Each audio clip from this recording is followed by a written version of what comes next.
السلام علیکم ورحمۃ اللہ وبرکاتہ۔ اللہ تعالیٰ نے ہر نبی کو اپنی قوم کی ہدایت کے لیے بھیجا اور زیادہ تر انبیاء کرام کسی نہ کسی پیشے سے منسلک تھے۔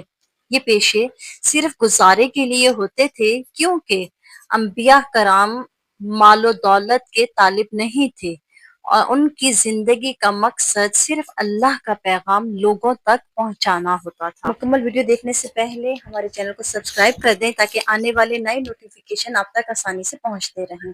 اور ہاں، ویڈیو پسند آئے تو ہمارے ویڈیو کو لائک اور کمنٹ ضرور کر دیا کریں کہ آپ کے پیارے سے کمنٹس ہمارے لیے بہت اہمیت رکھتے ہیں اور یہ آپ لوگوں کی طرف سے ہمارے لیے پیار ہوتا ہے۔ اور ہاں، اپنے کمنٹس میں اپنی رائے ضرور دیا کریں کہ آپ کو نیکسٹ ویڈیو کس ٹاپک پہ چاہیے، کیونکہ آپ کی رائے ہمارے لیے بہت زیادہ امپورٹنٹ ہے۔ ہم آپ کی ہی رائے کو مد نظر رکھتے ہوئے نیکسٹ ویڈیو اسی ٹاپک پہ انشاءاللہ ضرور بنائیں گے۔ ہمارا آج کا موضوع ہے انبیاء کرام اور ان کا کاروبار۔ سب سے پہلے ہم بات کریں گے حضرت آدم علیہ السلام کی۔ حضرت آدم علیہ السلام پہلے نبی اور پہلے انسان بھی تھے۔ زمین پر آنے کے بعد کھیتی باڑی کی شروعات کی، پہلی مرتبہ ہل چلایا اور فصل کاٹی۔ اس کے بعد ہم بات کریں گے حضرت ادریس علیہ السلام کی۔ حضرت ادریس علیہ السلام کپڑا بننے کا کام کرتے تھے۔ کہتے ہیں کہ سب سے پہلے کپڑا سلنا حضرت ادریس علیہ السلام نے شروع کیا۔ حضرت نوح علیہ السلام لکڑی کا کام کرتے تھے اور کشتی بنائی جو قوم کی نجات کا سبب بنی۔ کشتی سازی کا ہنر ان کو حاصل تھا۔ اب ہم بات کریں گے حضرت ابراہیم علیہ السلام کی۔ حضرت ابراہیم علیہ السلام تجارت کا کام کرتے تھے۔ آپ کی تجارت حلال اور ایمانداری پر مبنی ہوتی تھی۔ حضرت موسیٰ علیہ السلام حضرت موسیٰ علیہ السلام نے مدینہ میں ایک عرصہ تک حضرت صہیب علیہ السلام کے ساتھ مل کر بکریاں چلائیں۔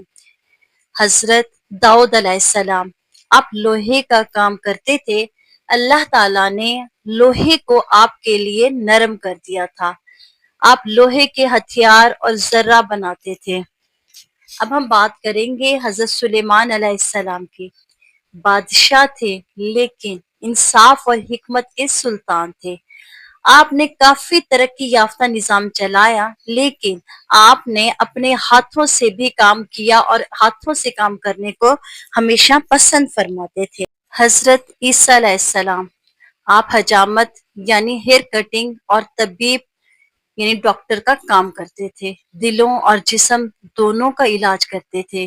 اب ہم بات کریں گے ہمارے پیارے آقا حضرت محمد صلی اللہ علیہ وآلہ وسلم کی کہ بچپن میں بکریاں چلائیں، جوانی میں تجارت کی، سیدہ خدیجہ رضی اللہ تعالیٰ عنہ کے مال کے ساتھ ایمانداری سے تجارت کی اور ہمیشہ ایمانداری کا نظام چلایا۔